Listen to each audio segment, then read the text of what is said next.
8,000 students who come through our doors on an annual basis. As mentioned, we are not a one-time Aspen, which is part of the national rankings, because if you win it one time in terms of national recognition, some could argue that was luck. Twice, some could say that that's coincidence. To be a three-time winner, well, they say things happen in threes. But to be a four-time winner, you got to be doing something halfway right? So I'm going to take it that we're doing something halfway right. Obviously not in isolation, but it is a great testament to the incredible students, faculty, and staff that I have the opportunity to work with on a daily basis to maximize, if you will, the resources of WKCTC. I will tell you that it's still a little creepy getting accustomed to that title president. I still pull in 7 months later into my parking spot, praying I don't get towed by the end of the day. I still get laminated congratulations from Miller and Orr Funeral Home. Welcome back. That's a little bit still too creepy for me, too close to home. I guess I'll get accustomed to it over time. So, in my brief 10 minutes, as I recognize and respect that there's a lot of important work that we do here through the PAD office. And I am very thankful for this opportunity to be able to spend some moments just to share some thoughts this afternoon. And really, here's where I would like to certainly begin and end, right? Covey says begin with the end in mind. When I left, I had the opportunity to be in Paducah from 1990 to 2003. It was my first higher ed tour. Prior to that, I was in radio and television. But while I was in Paducah, as a much younger lad, I had the opportunity to literally present and speak to the then 21 area high schools. I started out as a minority affairs recruiter. I was the first in the system. And as one would imagine in education, you go out to schools and you try to press the importance of education. But I was always the sort of fellow, I believe, that I wanted to do more than just be a face. I really am, what you see is what you get. I've been at this for a little while now. And in my earlier years, as I traversed through the region, showcasing and promoting education, I was always struck with the incredible resources that we have, the incredible challenges that we have, but that whole visual of a region has always stuck with me. When I left in 2003 to go to the University of Tennessee to get the doctorate, to be able to hopefully get opportunities like this, I felt I always left with some unfinished business. And part of that unfinished business, in case you're wondering, is to come back to re-engage and continue to put some light and maybe some heat onto this conversation. I truly see us as a region.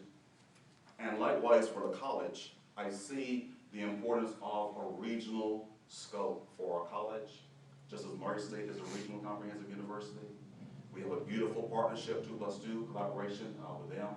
We also have the opportunities with University of Kentucky, 2+2. Great resources, man. Enviable resources. I think those contribute very, very strongly to our recognition throughout the nation. But I must tell you that I'm equally fervent that it is one thing to state or to say regional, is another thing to do it. So when I arrived in October 1st, second day on the job, Dr. Freeman took me on the Four Rivers tour. And it took me back.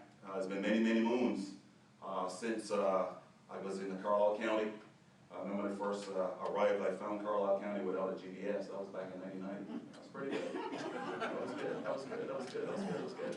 So I worked my way through Carlisle and Hickman and throughout the areas. And you know your respective areas. And as I pledged to the group, I know where Dr. Collins is and others, but as I met with the superintendents and the various officials at the Skills Craft Center, as I began that tour, and then in one and a half days came back to conclude it, I shared with the group that I don't need a whole lot of convincing about the importance of supporting Orr, Jackson and Burgess area, and in particular the outer band counties, the Four River counties. I don't need a whole lot of convincing about the significance of access. And I pledged to the group I was not going to do a symbolic, one-time type meeting, that I will be back And so, I believe it began in February. I started what we call the WKCTC Express. So what I did, as opposed to just me again showing up, I brought my entire leadership team and supporting staff. We began in Carlisle and Massac County, because we've got 3 counties here in Illinois. And so for the past couple of months, we have spent some good quality time, in Mayfield Graves and Hickman and Fulton and et cetera, throughout the various areas that we pledged to support. And why is that? I feel it was important to meet people firsthand in those respective areas, learn from their perspectives what's working, what is not working, and ways in which we could maximize getting access to our citizens. And why is that significant in terms of educational access? Because I believe that we will all agree, and this is the reason why we do what we do, there's a marriage between education, economics, and workforce development. The more that we can get the unskilled skilled, the uneducated educated, the semi-educated even more educated, that makes us stronger as a region. And I believe unequivocally, not just blowing smoke, that the western region of the state should be the leader of the Commonwealth. Why not us? Why not now? But in order to achieve that, it takes us then shoulder to shoulder, maybe putting aside whatever differences and or agreements we have, and let's forge ahead for what is best for the region. The stronger we are as a region, then individually we also benefit in our respective communities. And I want to be part of that conversation and discussion. And I would believe that the universities, Murray State, our college, we play a real pivotal role in supporting that opportunity to our citizens. The last thing I would mention this, and I would definitely want Dr. Freeman hopefully to briefly mention about Kentucky Fame and the Work Skills Initiative grant. You know, that grant, in many ways, looking back now, really provided an incredible example of what happens when we collectively get around that square circle for the bigger mission, the grander purpose, and we all come away with a high degree of benefit. Because what's going to happen? Ultimately, as we upgrade the quality of the resources that are ATCs and being able to get some industry standard type equipment, it better prepares those that we're training getting ready to work. Our Governor Mount Evans has said that he sees Kentucky as the manufacturing engineering hub of the country. Oh, that's bold. But we have the resources, the talent, the skills. You know, if we have the will, again, I believe that this western region will be the envy and the gold standard for the Commonwealth of Kentucky. If not us, then who? If not now, then when? Now is the time for us to bring our synergies together and transform for our children's children and our legacy of excellence. Thank you so much for your attention and time. I don't want to hold you all up.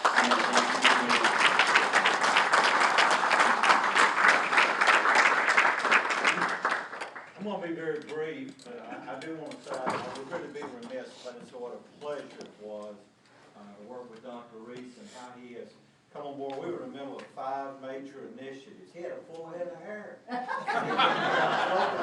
And he is running off. You heard him running like your hair's on fire. He's running off. But I couldn't be more pleased with my friend, my president, and the mission that he has embraced. This man has a heart for students. You know, you can always teach someone the ins and outs of things they need to know, but you can't change them as a person very often. This man's got a heart for students, and I certainly applaud that in his vision. Very quickly, we're very proud of the Kentucky Fame Project. It is a part of our Workforce Skills Initiative endeavor. I know Marianne's got a slide later, but I'll simply say that we have been embraced in the community. Last year we started 7 new apprenticeships throughout the region. We think this year we're looking at 12 to 15 new ones. So with the 7s we have, that's 20 apprenticeship programs. For high school students that we are recruiting into this, they go to work. They work 3 days a week. They come to college 2 days a week on a compressed advanced manufacturing technology curriculum. They have to do good at work to stay in the Fame Project in the college.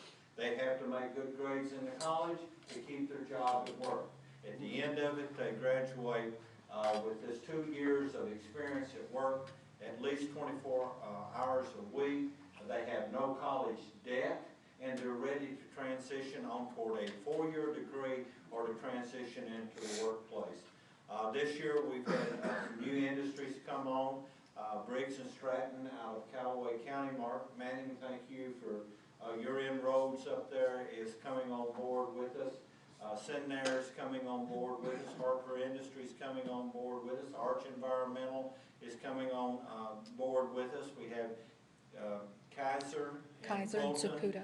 Most of these companies to date have brought incumbent workers. In other words, they've looked out among their own workforce and said, we have some people out here that show promise.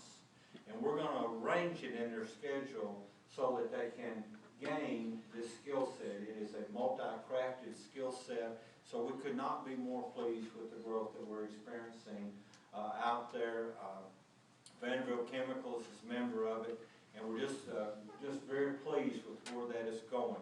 If you know someone that's a high school kid, particularly those who have an interest in the technology side of the house or the IT side of the house or manufacturing, this is a real need across our region. As Dr. Reece has mentioned, we want to grow. We want to grow with the opportunities that I-69 brings, the opportunity inland waterways brings to our region. But to do that, we've got to have a skilled workforce. And we don't have a lot of young kids sees today's world that sees manufacturing as a legitimate career pathway. We need to change that. These are good jobs. These are nice jobs, 60,000, 70,000, maybe six-figure jobs a year, and industry is begging for that. So we're very pleased with our small role that we have, and thank you for your support here in Graves County and throughout the region.